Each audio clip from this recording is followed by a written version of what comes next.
नमस्कार, मैं आचार्य अनुपम जौली। धनु राशि वाले लोगों के लिए आगामी सप्ताह अर्थात 30 मार्च से 5 अप्रैल के मध्य ग्रहों का आपके जीवन पे असर और उसका समाधान लेकर आया हूँ। बड़े बड़े परिवर्तन क्या हो रहे हैं, पहले उन पर चर्चा कर लेते हैं। चंद्रमा से शुरुआत करते हैं। चंद्रमा सिंह राशि से वृश्चिक राशि तक संचरण करेंगे और जो बड़े परिवर्तन हो रहे हैं जिसमें एक हो चुका है वो है शुक्र का। शुक्र पहले चतुर्थ में उच्च के थे, उनकी अपनी अच्छे बुरे परिणाम थे जो मैंने विगत में बताए होंगे, पर शुक्र अब आ गए आपकी राशि से पंचम मेष राशि के अंदर। और क्या चेंज हो रहा है? चेंज हो रहा है मंगल का। मंगल का चेंज हो रहा है 2 अप्रैल दोपहर 3:28 पे। मंगल कुंभ राशि से मीन राशि में आ जाएंगे, आपकी धनु राशि से चतुर्थ राशि में संचरण करेंगे। हालांकि गोचर में चतुर्थ राशि का संचरण अच्छा नहीं होता, परंतु कुंभ राशि से अच्छे परिणाम मीन राशि में मंगल के होते हैं। तो इन सब का मिला जुला क्या परिणाम पड़ेगा, चलिए देखते हैं, समझते हैं। तो सबसे पहले तो चंद्रमा की बात कर लेते हैं। तो चंद्रमा ओवरऑल पूरे सप्ताह अच्छा ही रहने वाला है। 10वां 11वां चंद्रमा बहुत अच्छा होता है, नवम से शुरू होकर 11वें तक जाएगा और सप्ताहांत के शाम को आपके 12वीं राशि में चले जाएगा। तो यहाँ पर चिंताजनक जो दिन मैं देता हूँ वो बन नहीं रहे, और वो सिर्फ बन रहे हैं पहला दिन जो 5 तारीख को शाम 5:23। इसके उपरांत वो कन्या मतलब ये जो चंद्रमा है सप्ताहांत के अंदर वृश्चिक में जाएगा 5:23 तक। उससे पहले चंद्रमा 9वें भाव 10वें भाव और 11वें भाव से गुजरेगा। तो 9वें 10वें 11वें भाव में क्रमशः उन्नति की तरफ जाएगा, जिसमें 9वां घर थोड़ी चिंताओं का होता है, अड़चनों के साथ काम करवाता है। 10वां घर बहुत ही अच्छा और उससे भी अच्छा 11वां घर। तो धनु राशि वाले लोगों के लिए ये सप्ताह उन्नतिदायक है, चिंताएं कम है, फायदे ज़्यादा हैं। चंद्रमा आपका सपोर्ट कर रहे हैं। अब जो बाकी परिवर्तन हुए हैं तो उनका क्या रिजल्ट है? तो शुक्र का उच्च से यहाँ आना कुछ अच्छी बातें और कुछ बुरी बातों को लेकर आएगा। पहले बुरी बात की कर लेते हैं, फिर अच्छी कर लेंगे। बुरी है कि शिक्षा में छोटी मोटी अड़चनें देगा यहाँ पर, और अच्छी बात क्या है, इनकम में बढ़ोतरी देगा, जो ज़्यादा अच्छी बात है।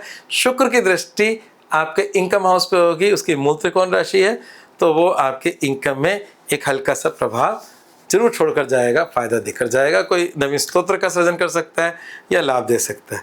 अब बात करते हैं जीवन के एक एक पहलू पे। सबसे पहले स्वास्थ्य की बात करते हैं।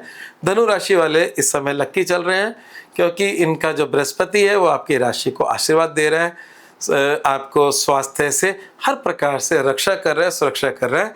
और बृहस्पति वक्री था, अब नहीं है, और अब बिल्कुल प्योर रूप से उसकी दृष्टि आपकी राशि पर है, जो आपको एक आशीर्वाद के रूप में है। अगर कोई बड़ी समस्या कभी चल भी रही होंगी तो उसमें समाधान होंगे। इस समय किए प्रयास स्वास्थ्य के लिए शुभ परिणामदायक रहेंगे। बात करते हैं करियर, व्यवसाय, नौकरी। तो करियर, व्यवसाय, नौकरी में जो बिजनेसमैन है उनके लिए समय बड़ा शानदार है। इस समय बढ़ चढ़कर बड़े निर्णय होंगे, है ना। ये जो बृहस्पति है ना सिर्फ आपकी राशि को देख रहा है, आपकी इनकम को भी देख रहा है। ये बृहस्पति इनकम को देख रहा है, आपकी राशि को देख रहा है, आपके पराक्रम को देख रहा है। और बृहस्पति की दृष्टि जहाँ होती है उस घर की वृद्धि करता है, और बिजनेस के अंदर पराक्रम इंपॉर्टेंट होता है ना।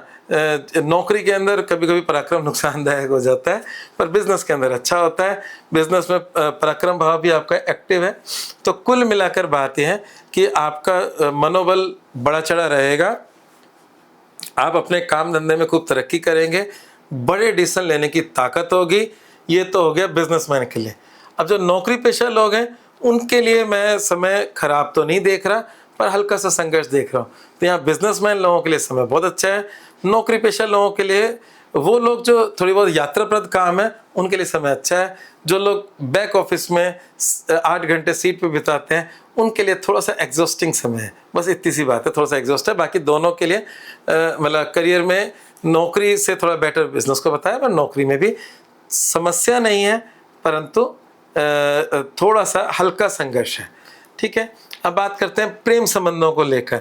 तो प्रेम संबंधों को लेकर अगर हम बात करें और वैवाहिक जीवन, इन दोनों की अगर हम बात करें, तो यहाँ पर प्रेम संबंधों को खाने में शुक्र है। शुक्र प्रेम संबंधों को कारक होता है, परंतु यहाँ पर परेशानियों का भी कारक है। तो प्रेम संबंधों की झलक जीवन में आ सकती है शुक्र की वजह से, परंतु वो परेशानी लेकर आएगी। ठीक है, और क्यों लेकर आएगी? क्योंकि आपकी 5वीं राशि का स्वामी मंगल 5वीं राशि से 12वें आने वाला है, और शुक्र जो है वो प्रेम संबंध जैसी बातों में बढ़ोतरी देता है, परंतु आपके संघर्ष 6ठे राशि का स्वामी है। तो इसका मतलब प्रेम संबंध जैसी कुछ छोटी मोटी बातें आएंगी और कष्ट भी देके जाएंगी। तो इसलिए संभल कर रहें, कोई जल्दबाजी का निर्णय ना लें। ठीक है, अब वैवाहिक जीवन की बात कर लेते हैं। तो वैवाहिक जीवन के अंदर बृहस्पति विद्यमान है। वैवाहिक जीवन का स्वामी बुध तीसरे घर में है, और उस मंगल के हटने से थोड़ा सा और सुखी हो जाएंगे वो। तो ये कह सकते हैं कि वैवाहिक जीवन को लेकर बृहस्पति जब बैठते हैं तो चिंताएं देते हैं, और वो चिंताएं पॉजिटिव चिंताएं भी हो सकती है। मतलब यहाँ झगड़े नहीं हो रहे, परंतु पॉजिटिव चिंता, कभी कभी केयरिंग वाली चिंता।